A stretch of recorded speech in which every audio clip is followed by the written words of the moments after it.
ಮೈಸೂರು ಅರಮನೆ, ಮೈಸೂರು ಪ್ಯಾಲೇಸ್, ಕರ್ನಾಟಕದ ಅತಿ ಪ್ರಸಿದ್ಧ ಹಾಗೂ ವೈಭವಶಾಲಿ ಐತಿಹಾಸಿಕ ಸ್ಮಾರಕಗಳಲ್ಲಿ ಒಂದಾಗಿದೆ.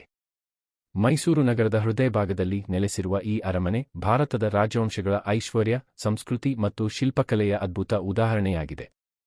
ಇದು ವಾಡಿಯಾರ್ ವಂಶದ ಅಧಿಕೃತ ನಿವಾಸವಾಗಿತ್ತು ಮತ್ತು ಇಂದು ಕೂಡ ಆ ವಂಶದ ಗೌರವವನ್ನು ಪ್ರತಿಬಿಂಬಿಸುತ್ತದೆ.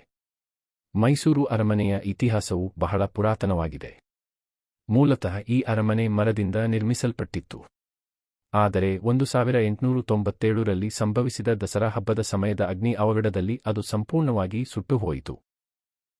ನಂತರ 1912ರಲ್ಲಿ ಇಂದಿನ ಕಲ್ಲಿನ ಮತ್ತು ಇಂಡೋ ಸಾರಸೆನಿಕ್ ಶೈಲಿಯಲ್ಲಿ ನಿರ್ಮಿಸಲ್ಪಟ್ಟ ಹೊಸ ಅರಮನೆ ನಿರ್ಮಾಣಗೊಂಡಿತು. ಈ ಹೊಸ ಕಟ್ಟಡವನ್ನು ಪ್ರಸಿದ್ಧ ಬ್ರಿಟಿಷ್ ವಾಸ್ತುಶಿಲ್ಪಿ ಹೆನ್ರಿ ಇರ್ವಿನ್ ವಿನ್ಯಾಸಗೊಳಿಸಿದರು. ಅರಮನೆಯ ನಿರ್ಮಾಣದಲ್ಲಿ ಹಿಂದೂ, ಮುಸ್ಲಿಂ, ರಾಜಪೂತ ಮತ್ತು ಗಾಥಿಕ್ ಶೈಲಿಗಳ ಸಂಯೋಜನೆ ಕಂಡುಬರುತ್ತದೆ. ಅರಮನೆಯ ವಾಸ್ತುಶಿಲ್ಪವು ಅದ್ಭುತವಾಗಿದೆ. ಗೋಪುರಗಳು, ಗಂಭೀರವಾದ ಕಂಬಗಳು, ಸುಂದರವಾದ ತೂಣಗಳು ಮತ್ತು ಬಣ್ಣದ ಗಾಜುಗಳ ಬಳಕೆ ಈ ಅರಮನೆಗೆ ವಿಶಿಷ್ಟ ಸೌಂದರ್ಯ ನೀಡುತ್ತವೆ.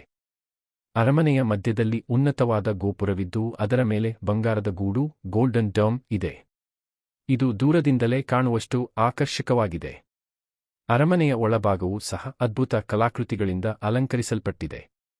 ಅರಮನೆಯ ಒಳಗಿನ ದರ್ಬಾರ್ ಹಾಲ್, ಡರ್ಬಾರ್ ಹಾಲ್ ಅತ್ಯಂತ ಪ್ರಸಿದ್ಧವಾಗಿದೆ. ಇದು ರಾಜರ ಸಭೆಗಳು ನಡೆಯುತ್ತಿದ್ದ ಸ್ಥಳವಾಗಿತ್ತು. ಇಲ್ಲಿ ಬೃಹತ್ ಕಂಬಗಳು, ಬಣ್ಣದ ಗಾಜುಗಳು ಮತ್ತು ಸೊಗಸಾದ ಚಿತ್ರಗಳು ಕಾಣಸಿಗುತ್ತವೆ. ಇನ್ನೊಂದು ಪ್ರಮುಖ ಭಾಗವಾದ ಕಲ್ಯಾಣ ಮಂಟಪವು ಮದುವೆಗಳು ಮತ್ತು ವಿಶೇಷ ಕಾರ್ಯಕ್ರಮಗಳಿಗೆ ಬಳಸಲಾಗುತ್ತಿತ್ತು. ಇದರ ಮೇಲ್ಛಾವಣಿಯಲ್ಲಿ ಗಾಜಿನ ಕಲಾಕೃತಿಗಳು ಮತ್ತು ನೆಲದಲ್ಲಿ ಸುಂದರವಾದ ಮೊಸಾಯಿಕ್ ವಿನ್ಯಾಸಗಳು ಇವೆ.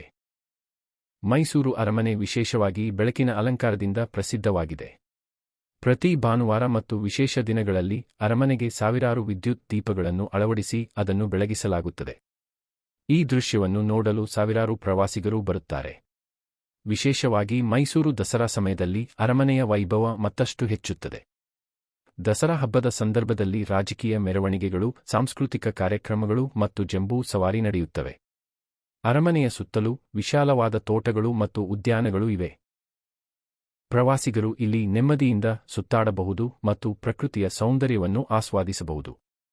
ಅರಮನೆಯ ಬಳಿ ಮ್ಯೂಸಿಯಂ ಕೂಡ ಇದೆ. ಇಲ್ಲಿ ರಾಜವಂಶದ ವಸ್ತುಗಳು, ಆಭರಣಗಳು, ಚಿತ್ರಗಳು ಮತ್ತು ಇತಿಹಾಸದ ದಾಖಲೆಗಳನ್ನು ಪ್ರದರ್ಶಿಸಲಾಗುತ್ತದೆ. ಇಂದು ಮೈಸೂರು ಅರಮನೆ ಭಾರತದಲ್ಲಿಯೇ ಅತ್ಯಂತ ಹೆಚ್ಚು ಭೇಟಿ ನೀಡಲಾಗುವ ಪ್ರವಾಸಿ ತಾಣಗಳಲ್ಲಿ ಒಂದಾಗಿದೆ. ದೇಶದ ವಿವಿಧ ಭಾಗಗಳಿಂದ ಹಾಗೂ ವಿದೇಶಗಳಿಂದಲೂ ಪ್ರವಾಸಿಗರು ಇಲ್ಲಿ ಬರುತ್ತಾರೆ. ಇದು ಕೇವಲ ಒಂದು ಅರಮನೆ ಮಾತ್ರವಲ್ಲ, ಆದರೆ ಕರ್ನಾಟಕದ ಸಂಸ್ಕೃತಿ ಮತ್ತು ಪರಂಪರೆಯ ಪ್ರತೀಕವಾಗಿದೆ. ಮೈಸೂರು ಅರಮನೆಯ ಸುತ್ತಮುತ್ತಲೂ ಇನ್ನೂ ಹಲವು ಪ್ರವಾಸಿ ತಾಣಗಳು ಇವೆ. ಉದಾಹರಣೆಗೆ ಚಾಮುಂಡಿ ಬೆಟ್ಟ ಮತ್ತು ಕೃಷ್ಣರಾಜ ಸಾಗರ ಅಣೆಕಟ್ಟು ಮುಂತಾದ ಸ್ಥಳಗಳು ಪ್ರವಾಸಿಗರಿಗೆ ವಿಶೇಷ ಆಕರ್ಷಣೆಯಾಗಿವೆ. ಈ ಎಲ್ಲಾ ಸ್ಥಳಗಳನ್ನು ಒಟ್ಟಿಗೆ ಭೇಟಿ ನೀಡುವುದರಿಂದ ಮೈಸೂರು ಪ್ರವಾಸ ಮತ್ತಷ್ಟು ಸ್ಮರಣೀಯವಾಗುತ್ತದೆ. ಒಟ್ಟಿನಲ್ಲಿ ಮೈಸೂರು ಅರಮನೆ ಕರ್ನಾಟಕದ ಹೆಮ್ಮೆ. ಇದರ ಇತಿಹಾಸ, ವಾಸ್ತುಶಿಲ್ಪ ಮತ್ತು ಸಾಂಸ್ಕೃತಿಕ ಮಹತ್ವವು ಅದನ್ನು ವಿಶ್ವಪ್ರಸಿದ್ಧ ಸ್ಮಾರಕವನ್ನಾಗಿ ಮಾಡಿದೆ. ಮೈಸೂರು ನಗರಕ್ಕೆ ಭೇಟಿ ನೀಡುವ ಪ್ರತಿಯೊಬ್ಬರೂ ಈ ಅರಮನೆಗೆ ಭೇಟಿ ನೀಡಬೇಕು ಎಂಬುದು ಸಾಮಾನ್ಯ ಅಭಿಪ್ರಾಯವಾಗಿದೆ. ಇದು ನಮ್ಮ ಭಾರತದ ಶ್ರೀಮಂತ ಪರಂಪರೆ ಮತ್ತು ಕಲೆಯ ಪ್ರತಿಬಿಂಬವಾಗಿದೆ. ಮೈಸೂರು ಅರಮನೆ ನಮ್ಮ ಭೂತಕಾಲದ ವೈಭವವನ್ನು ಇಂದು ಕೂಡ ಜೀವಂತವಾಗಿರಿಸಿಕೊಂಡಿದೆ. ಇದು ಕೇವಲ ಕಲ್ಲಿನ ಕಟ್ಟಡವಲ್ಲ, ಆದರೆ ಒಂದು ಸಂಸ್ಕೃತಿಯ ಪ್ರತೀಕ, ಒಂದು ಇತಿಹಾಸದ ಸಾಕ್ಷಿ ಮತ್ತು ಒಂದು ಕಲಾತ್ಮಕ ಅದ್ಭುತವಾಗಿದೆ.